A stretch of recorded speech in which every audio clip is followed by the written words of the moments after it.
Hello and welcome to the news flash on Jegalisk TV.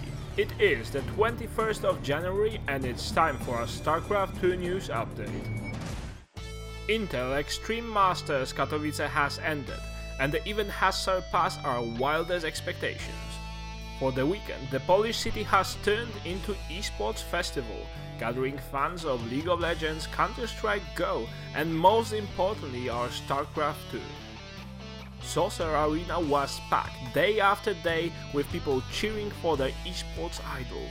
We could watch and enjoy great matches as well as experience true competitive esports play to the highest level. In the finals, First took down Dream 3-1, becoming the first major LAN champion in 2013. Beautiful game here by First, killing off this third might just seal him the deal as he forces the lift up. He kills off a lot of SCVs that are looking to retreat here. The Vikings trying to kill off as many of the costs as they can do, but there's a lot of fire coming in. Oh my god, here it is, another storm, and this is the nail in the coffin. GG! And LGIM Spurs is the champion of the first major event in 2013 here in Poland, the IEM Katowice. Major surprises of the tournament were Parting, who butchered his way through the bracket to then meet his equal, Dream, and be eliminated in the semi-finals, and also Zoke, the nerd bowler of the event who surprised everybody with his great performance and determination. For those who missed the event, you can go watch it on ESL VODs, and here's a sample of the great crowd for you. Really utilising those bunkers in the back as well there to get away from the Zealots, but there's now 3 workers to 28. Anything Dream can try and transition on from here, Daisy is probably going to be able to crush it. He has to salvage the bunkers. He doesn't have anybody to do anything else. The Marauder gets slashed up there, and there's just nothing left. The IEM was a great opportunity to see that Starcraft 2 has a great potential, bringing people to events, streams to watch games and experience esports at its best. Ferguson Mitchell from ESFI World highlights the problems of saturation of current viewer base, which mainly consists of active players. He estimated it's roughly about 200,000 to 400,000 people, which is much less compared to MOBA games. Starcraft 2 community has to work to grow a non-player audience, which can be achieved by focusing on familiar elements and mix them with Starcraft 2 content. We have to work hard and change to grow as a community, but events such as IEM Katowice show us that there is hope for more and great esports events bringing thousands of people together. Speaking of bringing together, Axiom and Acer joined forces to compete in the first season of GSTL in this year. Krang, Ryung, MMA, Mia, Hart, Alicia and Scarlet will live in new Axiom team house near GOM TV studio.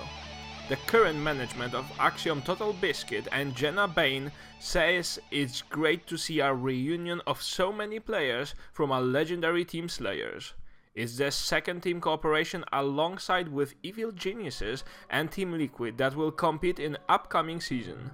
It's going to be an exciting season in which we wish the best of luck to the teams. By the way, did you know that FXO is running for the 3rd straight victory in GSTL? They're looking for players, and if we were to trust the gossips, Grubby may be one of the candidates for the missing Protoss spot. But that can't be all. We celebrated and cheered during IEM, while outside of esports there is still a debate whether video games can really be called sports.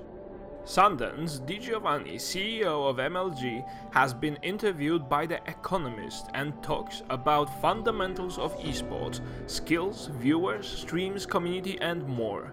A very good interview that sheds some light on the future of esports in global media. But let's not allow the big stage tournaments to turn our attention away from Heart of the Swarm.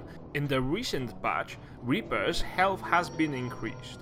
Void Ray now costs 4 supply instead of 3, and Burrow upgrade has been moved to the hatchery.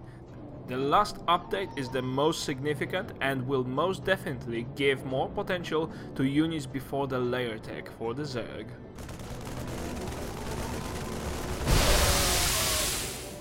On the players front, Parting finally found home and will join SK Telecom T1. After his recent performance, they must be glad to have him on board. A little bit to the west from Korea, Dimaga, a popular Ukrainian player, left MTW and is now a free agent searching for a team and sponsors. So, if you recently found oil in your backyard and are now driving in a gold-laden BMW, you may consider giving him a call.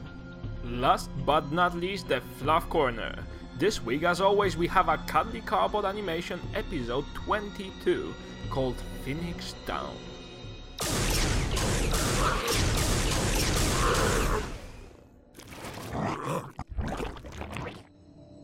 Also, Kaldor made a documentary film about Korean pro teams and gives insights why Koreans have the best players in the world.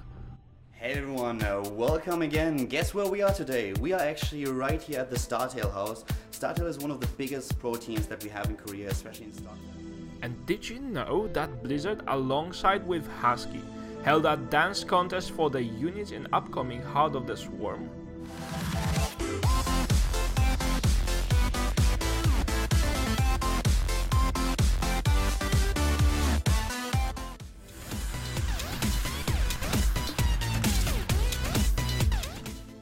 Are there any of you that miss Warcraft 3 but grew tired of old graphics?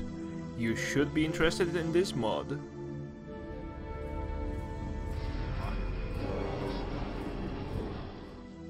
Brings a tear to your eye, doesn't it? That's it for the episode, folks. If you're watching it on YouTube, don't forget checking the description below for everything mentioned during this video. I also strongly encourage you to leave your feedback in the comments below to help make this series better every week.